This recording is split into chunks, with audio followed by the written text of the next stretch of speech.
তুই তোর নিজের বোনের সঙ্গে এত বড় অন্যায়টা কি করে করলি রা?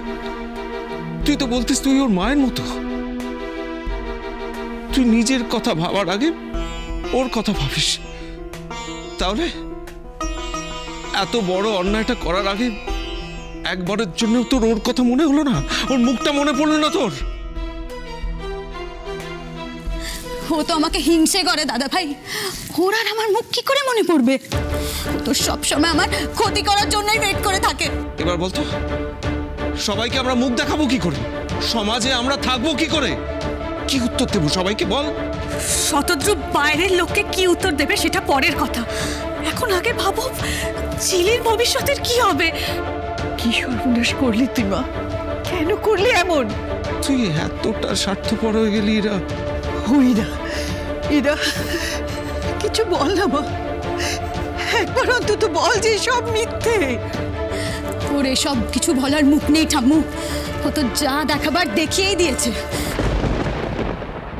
আমার সামনে আর কোনো পথ খোলা রাখলি না তুই। তাই একটা কথা তোকে বলতে আজ বাধ্য হচ্ছে। আজকের পর আমাদের বা আমার সঙ্গে তোর কোনো সম্পর্ক থাকবে না। দাদা ভাই, আমি তোর মুখ দেখতে চাই না। তুই আমাদের সঙ্গে কোনোভাবে যোগাযোগ করার কোনো চেষ্টা করবি না। এত সহজ দাদা ভাই? এত সহজে সব সম্পর্ক শেষ করে ফেলা যায়? এত ঠুনকো তোদের বিশ্বাস? তুই আর বিশ্বাসের কথা বলিস না এরা। একদিন তো তুই আমাকে বলতিস দাদা ভাই যে তুই আমাকে সবচেয়ে বেশি বুঝিস, তুই আমার মনের এই না না না, একদম এসব ইমোশনাল ব্ল্যাকমেল করার চেষ্টা করবি না। তুই আর এইভাবে কাউকে নিজের দলে টানতে পারবি না। আমরা কেউ তোর কোনো কথা শুনবো না। একদম ঠিক বলেছে ঝিলি।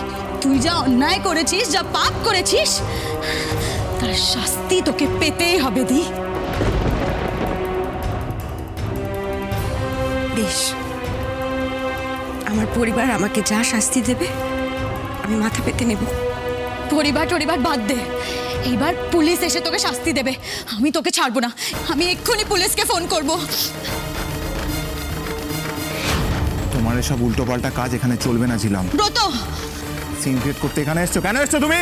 না, যে সিনটা তোমরা ক্রিয়েট করতে যাচ্ছিলে সেটা দেখতে এসেছি। লজ্জা করে না তোমার? তোমার লজ্জা করে না? না, আমি লজ্জা করবো না। আর বাড়িতে বসে বসে কাঁদবো না। আমার দি আমার হাজবেন্ডকে কেড়ে নেবে, সেটা তো আমি হতে দেবো না। ফোনটা দাও আমাকে ব্রত। ঝিলাম,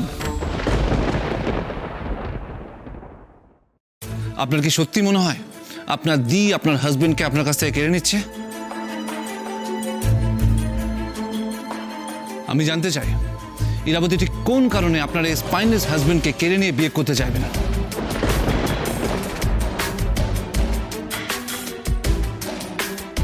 কারণটা কি? একটু আগে আপনি ইরাবতীকে লোভী বললেন, আর শতদ্রুবাবু ইরাবতীকে স্বার্থপর বললেন। কিন্তু আমার কথা হলো, এই স্বার্থপর লোভী ইরাবতী ঠিক কোন কারণে ব্রতর মতো একজন জবলেস ম্যারিড লোককে বিয়ে করবে? বলতে পারবেন কোন স্বার্থে একজন লুজারকে বিয়ে করবেন?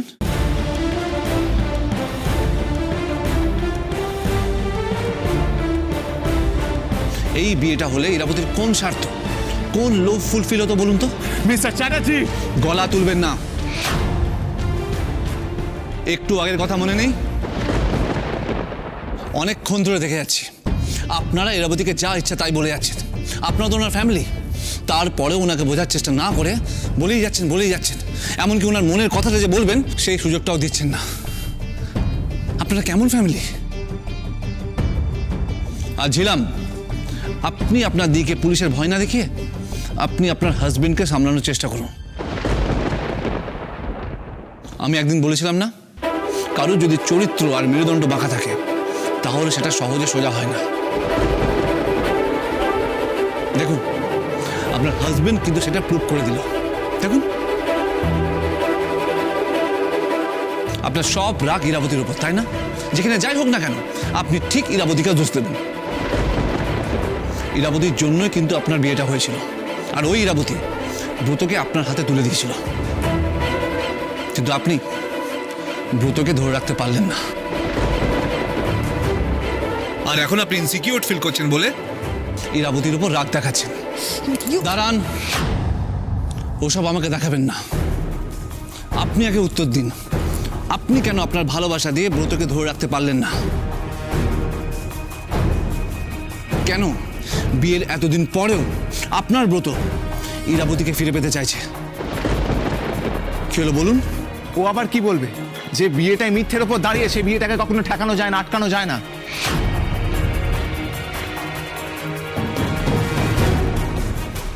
আমি এই বিয়ে মানি না। ব্রত! কি ব্রত? তুমি আমাকে ঠকিয়েছো ছিলাম, আত্মহত্যার নাটক করে তুমি আমাকে বিয়ে করে ঠকিয়েছো। আপনি তো তাই করতে যাচ্ছিলেন, আত্মহত্যার থ্রেড দিয়ে ইরাবতীকে বিয়ে করতে বাধ্য করছিলেন।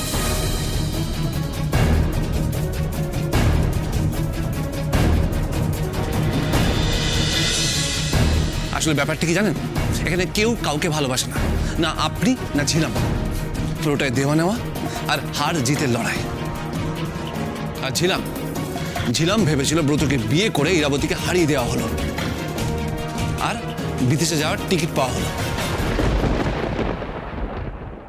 আবার ব্রত তখন ভেবেছিলেন ইরাবতীর টাকায় যখন উনি বিদেশ গেছেন তখন ফিরে এসে ইরাবতীকে বিয়ে করবেন, কিন্তু এসেই ঝিলামকে পছন্দ হয়ে গেল আর ঝিলামকে বিয়ে করলেন। ভাবলেন জিতে গেলেন, ভাবলেন সবচেয়ে স্মার্ট মেয়ে এখন ওনার স্ত্রী।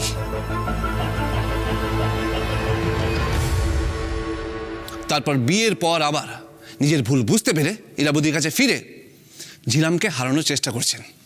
কিন্তু আপনারা একবার ভেবে দেখেছেন আপনাদের এই হার জিত লড়াইয়ের মাঝে পড়ে ইরাবতীর কি অবস্থা হচ্ছে?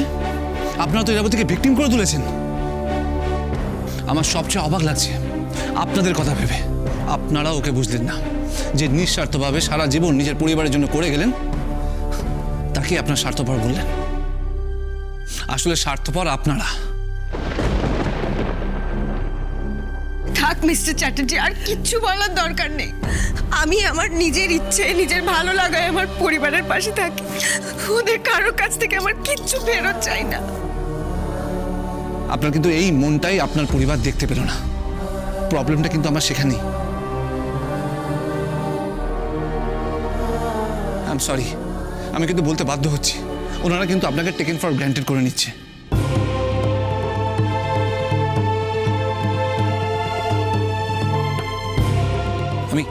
আমি বাইরের লোক হয়ে যেটা দেখতে পেলাম, ওনারা কাছের মানুষ হয়ে দেখতে পেলেন না। কেন দেখতে পেলেন না? কেন দেখতে পেলেন না বলুন? আমি জানতে চাই সবার কাছে। এই যে শতদ্রু বাবু, ওনার 3 মাসের উপর কাজ নেই, সংসার তো আপনি চালান, দিন রাত আপনি পরিশ্রম করেন, সব প্রবলেম ফেস করে নিজের কাজ চালিয়ে যান হাসি মুখে। আপনার ছোটের ফিস থেকে শুরু করে ঠাম্মুর দায়িত্ব, ডাম্পুর দায়িত্ব সবই তো আপনি পালন করেন। আমি ভাবছি এগুলো ওনারা ভুলে গেলেন কি করে? আমি জানতে চাই।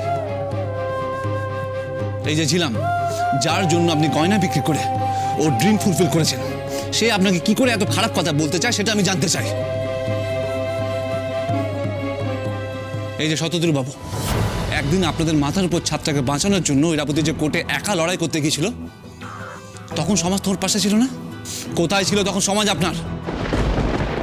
উনি যখন নিজের বিয়ের লগ্নে ব্রতর সাথে ঝিলামের বিয়ে দেন, তখন তো সমাজকে উত্তর দেবার প্রয়োজন মনে করেননি।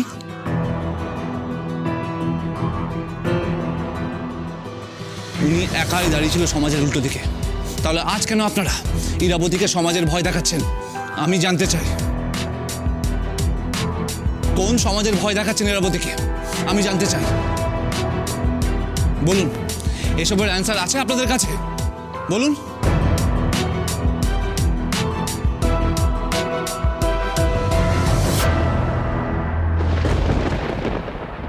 বিয়ে আমি তাকেই করব যাকে আমি ভালোবাসি ব্রত, আর তোমাকে আমি ভালোবাসি না। তাহলে তুমি কাকে ভালোবাসো ইরা?